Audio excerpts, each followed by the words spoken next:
This one's for all my beginners out there that feel like you never create anything worthwhile. Today I'm serving up a 10-minute painting that is so striking, there's no way you can go wrong.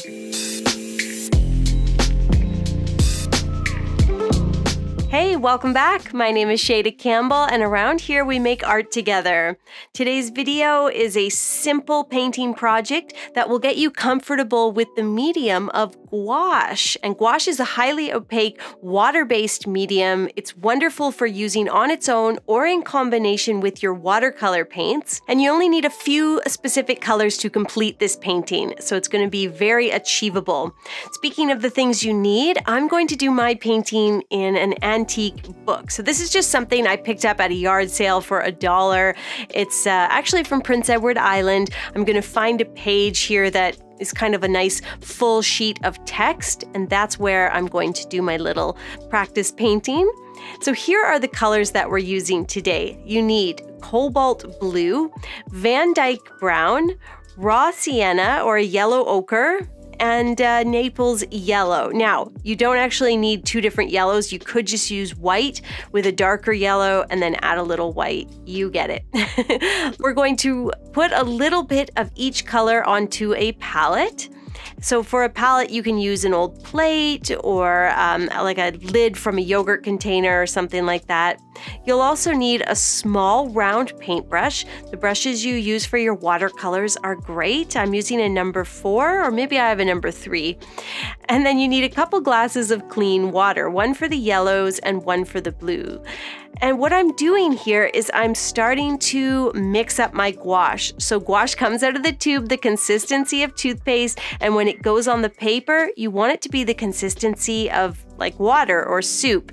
It is highly opaque, meaning you can add a ton of water to it and it will still be opaque. You're not going to see the words on the page through the flowers that I'm going to paint.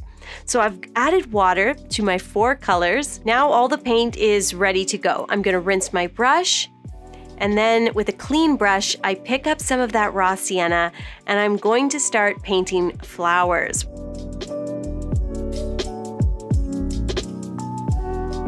We're going to do a big cluster of kind of daisies or black-eyed Susans using just the 2 colors of yellow to begin.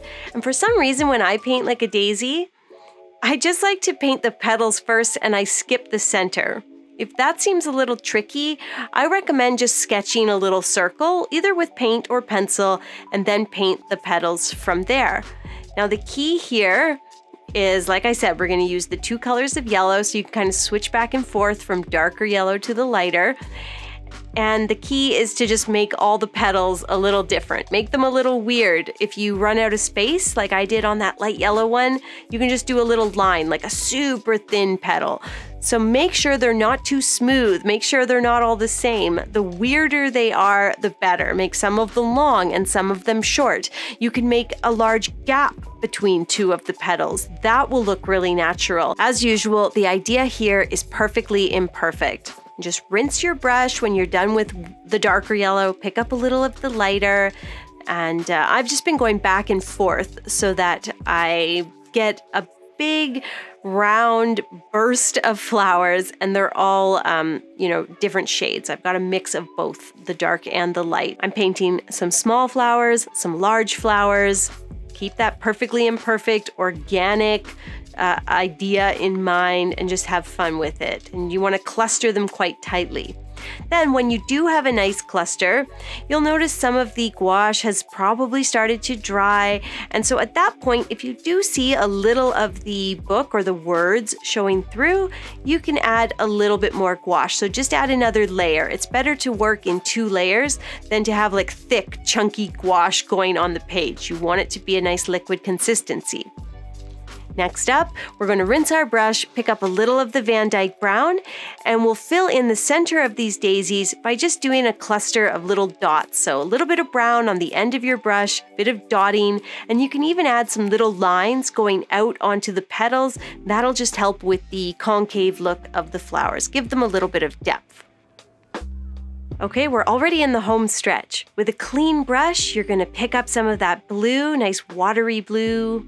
liquidy, I should say, not watery, because you can take your gouache down to like a watercolor consistency where it's very transparent, and there's nothing wrong with that. It's just not what we're going for here, especially when we're painting on words on a book.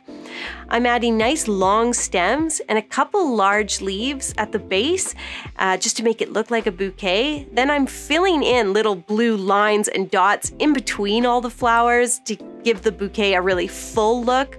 And then lastly, I'm placing a few smaller rounded leaves at the top and sides of the bouquet to frame the flowers and really help those yellow daisies pop off the page. And that's it. Our 10-minute exercise, this beautiful floral, is now complete. I highly recommend doing this in an old book if you can get your hands on one. It just gives it that extra something special and unique. And for more helpful tips and endless inspiration, hit that subscribe button before you go.